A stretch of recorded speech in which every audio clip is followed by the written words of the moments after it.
Here with reaction, the host of Unfiltered, Dan Bongino, along with the co-host of The Five, Geraldo Rivera.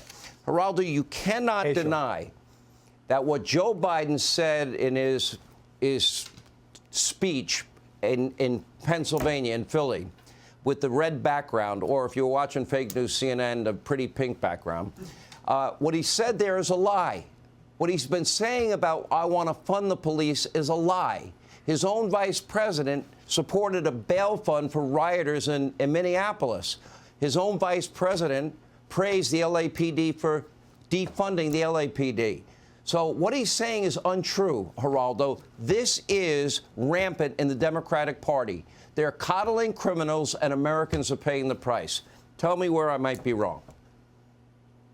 Well, I don't disagree basically with anything you have said. I hate to disappoint Dan, but I believe that, Joe Biden was guilty of the most lazy stereotyping with that MAGA Republican nonsense, and I'm sure he regrets saying it. I hope he regrets it because it certainly rebounded against him.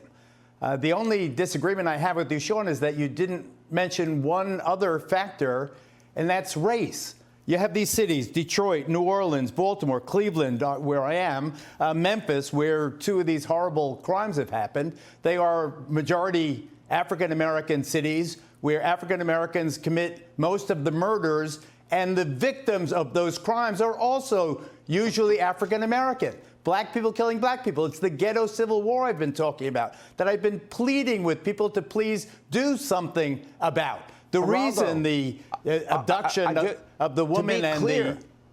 On this show, we have been scrolling the names that Americans have never heard of before, of people shot and killed in Chicago. We've been doing it, Geraldo, since 2009. That's a longer period of time than most people work on cable TV. Well, I could say this. Unless we recognize that this is the civil rights issue of our time, that we have to recognize what is happening and do something about it, then we will watch the destruction, the waste of lives, black, brown, white, that is absolutely intolerable. How can it be that Joe Biden makes a speech like he did about MAGA Republicans and not mention the crime that plagues the inner city? You know, this is something that we must deal with, or we will lose a generation, Sean. You know, Dan, your background is very unique. NYPD, Secret Service. What if this guy last night in Memphis, yesterday in Memphis, happened to turn out to be a MAGA Republican? What about the reporter that was killed by a Democrat? What if it was a MAGA Republican? What would the media, how would they be reacting? What would the coverage be like if that was the case? Well, I mean, you know the answer. So does the audience. It'd be on the front page of the New York Times. They'd be calling for investigations of the Save America PAC or whatever. It would be collective attribution. Everyone who voted for Trump would be a bloodthirsty serial killer. But, you know, the hypocrisy is boring. It's not hypocrisy, Sean. I've argued this repeatedly on my show. It's hierarchy. This isn't hypocrisy for the left. It's not. Hypocrisy requires two standards, correct? One for me and one for thee. There's one standard. The standard's this. Kiss my ass, I'm in charge. And I'm a leftist, we're totalitarians, and we abuse power. Do you think the Che Guevaras of the world, who used to put people up against the wall and murdered them, were thinking about, man, this is hypocritical, I wouldn't do this to my allies? They didn't think about that 1 second.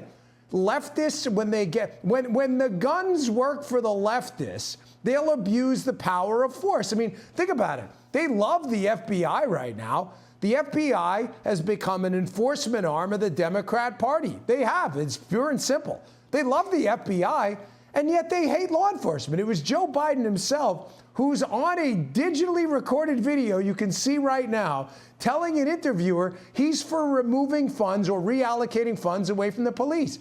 He's only changed his mind, you just accurately said it, in a 60-day election day conversion because he's afraid they're going to get humiliated at the polls. And let me just add one more thing as a former police officer and agent. There are two reasons there's a civil war going on, as Geraldo describes it in the ghetto. One, they elect Democrats. But second, it's amazing how our government spends $4 trillion on shrimp running on treadmills and all kinds of stupidity. And they plea bargain cases out left and right because they say, well, we don't have enough jails. We don't have enough prosecutors. You spend $4 trillion a year. You can't figure out how to get savages off the street and put them in jail? You can figure out how to fund a shrimp on a treadmill and how to put plexiglass up in kids' schools for COVID that didn't do jack squat. But you can't pay for a lawyer to put a bad guy in jail? You're witnessing the collapse of society because of stupidity like this. Really well said, Dan Bongino and Geraldo. And by the way, this may be a record. The first time you're both on together and didn't really have a big fight. Right? So I got to tip my hat to both of you. Because Mark it. One evening of agreement. Anyway, Dan, good to see you. Geraldo, thank you.